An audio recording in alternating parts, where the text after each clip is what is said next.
Hello friends, welcome to banking today channel. कल यानी 18 दिसंबर को वर्कमैन स्टाफ्स का 11th बाइपार्टाइट सेटलमेंट और ऑफिसर्स का 8th जॉइंट नोट के इम्प्लीमेंटेशन के लिए अप्रूवल का letter department of financial services ने आईबीए के चीफ एग्जीक्यूटिव को भेजा था, जिसका डिटेल्ड इंफॉर्मेशन वाला वीडियो हमारे चैनल में उपलब्ध है। यदि आप चाहे तो देख सकते हैं। डीएफएस के उस अप्रूवल लेटर के संदर्भ में आज 19 दिसंबर को आईबीए ने सभी मेंबर बैंक्स के चीफ एग्जीक्यूटिव्स को सर्कुलर जारी किया है। मेंबर बैंक्स में वे सभी नेशनलाइज्ड और प्राइवेट बैंक्स आते हैं जो बाइपार्टाइट सेटलमेंट और जॉइंट नोट के अकॉर्डिंगली पे स्केल्स, अलाउंसेस और अदर बेनिफिट्स को अपने अपने बैंक्स में लागू करते हैं। आज के इस लेटर में आईबीए ने वही सब मैटर्स को रिपीट किया है जो डीएफएस के अप्रूवल लेटर में था, और लास्ट पॉइंट में ऐड किया गया है कि क्योंकि अब गवर्नमेंट से अप्रूवल आ गया है तो बैंक्स अब 11th बाइपार्टाइट सेटलमेंट और 8th जॉइंट नोट को अपने अपने बैंक्स में इंप्लीमेंट कर सकते हैं और जरूरत के हिसाब से बैंक्स अपने अथॉरिटीज से अप्रूवल भी ले सकते हैं।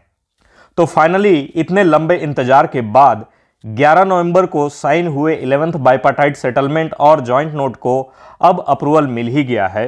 लेकिन सवाल उठता है कि क्या रिवाइज्ड सैलरी दिसंबर महीने से ही मिलेगी? तो इसका जवाब है कि ये टोटली बैंक्स पर डिपेंड करता है। जो बैंक्स पहले से तैयारी करते आए हैं दिसंबर मंथ से ही इंप्लीमेंटेशन करने का, वे इसी मंथ से आसानी से सैलरी दे देंगे। लेकिन जो बैंक्स तैयारी नहीं कर पाए हैं वे जनवरी मंथ से देने की बात करेंगे। लेकिन इंतजार बहुत हो चुका है, तो ऐसे में सभी बैंक्स को दिसंबर मंथ से ही रिवाइज सैलरी देने का पूर्ण प्रयास करना चाहिए। और एरियर्स की बात करें तो ये भी बैंक्स की तैयारियों पर ही डिपेंड करेगा। जनवरी तक एरियर्स भी पूर्ण रूप से क्रेडिट हो जाने की उम्मीद लगाया जा सकता है।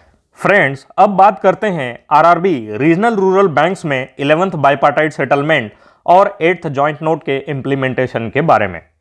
इसके लिए नवंबर महीने में ही ऑल इंडिया आरआरबी फेडरेशन ने फाइनेंस मिनिस्ट्री को लेटर लिख चुका था, फिर भी अभी तक आरआरबीज में इंप्लीमेंटेशन के लिए गवर्नमेंट का अप्रूवल नहीं आया है।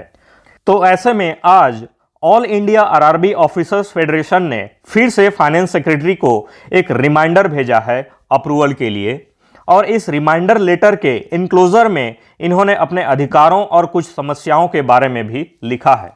इसमें बताया है कि सुप्रीम कोर्ट ऑफ इंडिया के ऑर्डर के अनुसार आरआरबी के एम्प्लॉयज भी बाइपार्टाइट सेटलमेंट और जॉइंट नोट के पे स्केल्स, अलाउंसेस और अदर बेनिफिट्स के लिए ठीक उतना ही इंटाइटल्ड हैं जितना कि नेशनलाइज्ड बैंक्स के एम्प्लॉयज। तो फिर आरआरबी एक्ट 1976 के सेक्शन 17(1) के सेकेंड प्रोविजन के तहत सेंट्रल गवर्नमेंट को बाइपार्टाइट सेटलमेंट और जॉइंट नोट को नेशनलाइज्ड बैंक्स के बराबर ही बिना कोई लेट किए आरआरबी एम्प्लॉयज के लिए भी डिक्लेयर करना चाहिए। और इसमें पिछले बार के सैलरी रिवीजन के इम्प्लीमेंटेशन के बारे में भी बताया है कि स्पॉन्सर्ड बैंक्स अननेसेसरीली डिले करते हैं अप्रूवल के लिए और कुछ बेनिफिट्स पर कटौती भी कर देते हैं, जिसे सही नहीं है बोलते हुए लिखा है।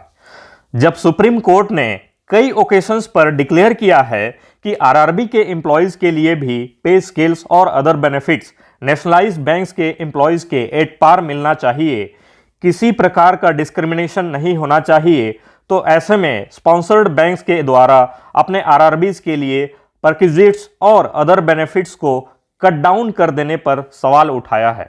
और अंत में डिपार्टमेंट ऑफ फाइनेंशियल सर्विसेज को यह सजेशन दिया है कि आरआरबीज में परक्विजिट्स और अदर बेनिफिट्स पर फैसला लेने के लिए स्पॉन्सर्ड बैंक्स के रोल्स को हटाकर इसकी रिस्पॉन्सिबिलिटी आरआरबी के मैनेजमेंट को ही देने की मांग की है।